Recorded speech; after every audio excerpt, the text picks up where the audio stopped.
Hey everybody, it's me Edward Jones, back with a new video. Sharp objects. Today's a good day, to put an edge on a hunk of steel. This is a machete I just got today. A friend of mine gave me a sheath that I believe it dates back to World War II, but it had no machete. So I went ahead and got this from a surplus store. It wasn't but about $21, and it didn't have an edge on it. It had a little bit of a taper, but it was blunt at the top. So what I decided to do is work on putting an edge on it. And I decided to do a video on the subject of, on keeping a sharp edge. There are times where we may not be able to have access to a firearm, but there are always ways of making other weapons. Or just call them tools. And that is what they are. But it's up to us to learn how to employ a tool in the role of an offensive or defensive weapon.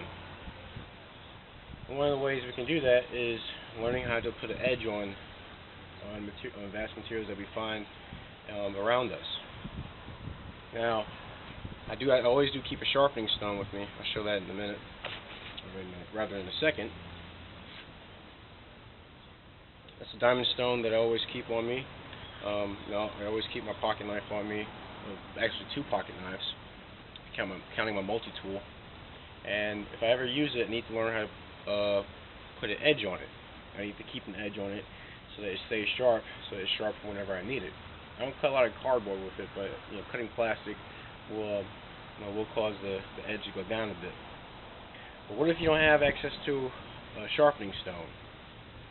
Let's say you live in somewhat of a rural urban environment as mine, and let's say you find a piece of scrap metal.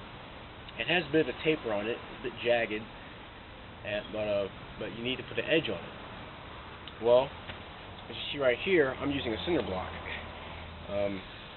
This has a good grit on it, and I'm actually able to put a nice edge on this machete. And the same can be done for any piece of steel or plastic or aluminum, hell, maybe even bone that you come across. That if you need to get a weapon, you need a weapon quick, but you don't have access. You don't have access to a quality firearm or a quality knife or any other tool like that. So you may find yourself having to improvise. So you could do the same thing with a soup can. I remember there are plenty of videos where you see people that actually open a can of food on the cinder block, or they rub it on the concrete. Well, let's say you do get the food open. Let's say you get the can of food open. You still have the can left over. You may be able to fold that can or flatten it, and then continue to put an edge on it to where you can actually create a viable offensive or defensive fighting tool. And you can keep it on you. You can probably make a sheath out of some old leather or a piece of cardboard, and you keep that on you for when the time comes that you need to respond to a situation with a sharp edge. And even if you have a knife, or something like this machete here, it's good to know how to actually keep a sharp edge on your tools.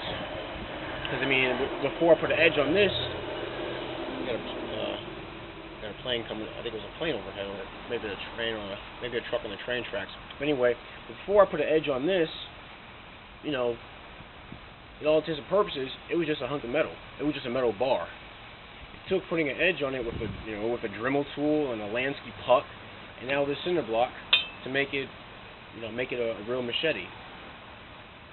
And so we have to be able. So I think it's important for us to learn how to use things around us. Whether it be, purifying water, making a fire, putting an edge on a weapon, fixing our weapons out in the open, using either conventional or unconventional means. That way we learn how to fend for ourselves. When we're out, when we're not around suitable equipment, we can learn how to make the equipment ourselves. So as I'm doing right now, just putting an edge on this machete. It's coming along. I got this edge nice and smooth. I tackled it with a mill bastard. This side is still, a bit rough. So what I'm doing is I'm hoping to use the center block to actually make it smooth on, kind of make it flat on one side and then have the edge on the other. I'm trying to make basically a single edge machete. I've seen a couple axes online that are the same way, and from what I hear, they actually keep the edge is easier to keep. So I figured I'd try it with some machete. I remember one time, funny story. When I worked at this restaurant at night, I had to cut up onions. Well, the knife we had was dull, so what I did was actually went outside and I ran the knife a couple of times across the concrete. I lapped it a couple of times back and forth, and then go in circular motions to put an edge back on it. I mean, it put an edge on it. I would clean the knife off, use it to cook. We have to use it to process the onions, and I went about my business. So, yeah, it's good to learn how to maintain your tools with the things you have, with the things that are around you, or even make new tools.